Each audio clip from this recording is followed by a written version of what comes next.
पंडित संजय मेरसी। आज बात कर रहे हैं कि कौन से कर्म किस समय होते हैं। आज 21 जून 2026 दोपहर 1:48 के अंदर सायन और दक्षिणायन हो जाएगा।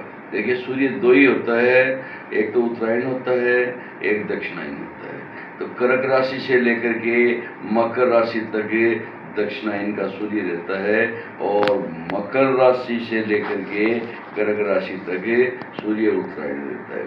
लेकिन सायन जो छाया है वो पड़ रही है वो इस समय, और अभी कर्क का सूर्य नहीं आया है। कर्क का सूर्य 15-16 तारीख जून को आएगा, लेकिन जुलाई को आएगा। लेकिन इस समय और अयन जो सूर्य की छाया है वो इसके अंदर कर्क राशि के ऊपर पड़ रही है। तो कर्क राशि के ऊपर पड़ रही है तो इसी समय से और दक्षिणायन का सूर्य मान लेते हैं कि भी शुरू हो गया है ज्योतिष के हिसाब से। और दक्षिणायन के सूर्य है इसके अंदर, देखिए वैसे तो उत्तरायण और दक्षिणायन से भी सही रहते हैं, लेकिन देव कर्म जो होते हैं, पवित्र कर्म होते हैं, वो प्राय करके और उत्तरायण के अंदर ही होते हैं। जैसे शादी ब्याह है या कोई अच्छा अनुष्ठान है, धार्मिक अनुष्ठान है, ये सभी चीज़ें वैसे उत्तरायण दक्षिणायन है दोनों ही अच्छे माने गई है। वैसे दिन के अंदर भी दिन है, कृष्ण पक्ष का दिन है, वो देवताओं को है, और शुक्ल पक्ष का है वो देवताओं को है। तो इसके अंदर अपने पूर्वजों के हिसाब से देखें तो कृष्ण पक्ष है प्राय करके पितरों का माना जाता है, शुक्ल पक्ष है देवताओं को माना जाता है। लेकिन जिसके अंदर हम अपनी भाषा में बोलते हैं अंधेर चंद्र, लेकिन मुहूर्त शुभ मुहूर्त है वो कृष्ण पक्ष हो चाहे शुक्ल पक्ष हो, दोनों पक्षों में काम करता है। दूसरी बात यह है कि इस समय जो दक्षिणायन का सूर्य लग जाएगा तब थोड़ी ग्रीष्म ऋतु भी ज़्यादा, गर्मी ज़्यादा, यानी दक्षिणायन के अंदर सूर्य आता है वो धरती की तरफ समीप थोड़ा धीरे धीरे नीचे आता जाता है। और कर्क रेखा के मध्य के अंदर ये सभी ग्रह बंधे हुए हैं, और कर्क रेखा के ऊपर कर्क राशि के अंदर आने के बाद सूर्य है इसके अंदर पराक्रम भी हो जाएगा। क्यों हो जाएगा इसका कारण मैं आपको बता रहा हूँ कि देवगुरु बृहस्पति है, देवगुरु बृहस्पति है। सूर्य की किरणें सूर्य के समीप जो ग्रह जाते हैं वो प्राय करके डिग्री के हिसाब से अस्त हो जाते हैं।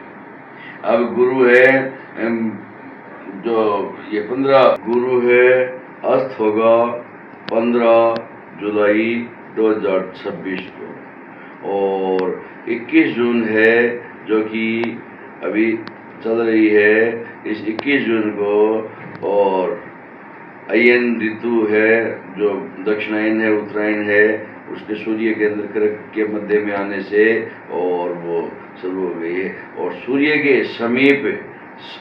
के समीप और जो भी ग्रह आते हैं वो अस्त हो जाते हैं। तो इस समय बृहस्पति का अस्त होना तो स्वाभाविक है, क्योंकि बृहस्पति कर्क राशि में चल रहे हैं और कर्क राशि के अयन के अंदर तो ये प्रवेश कर गए, लेकिन अभी सूर्य है और 15 जुलाई के लगभग और इसके अंदर आएंगे। आते देवगुरु बृहस्पति है वो अस्त हो जाएंगे, अस्त हो जाएंगे तो कमजोर हो जाएंगे। और सूर्य है, सूर्य चंद्र के घर के अंदर रहेगा।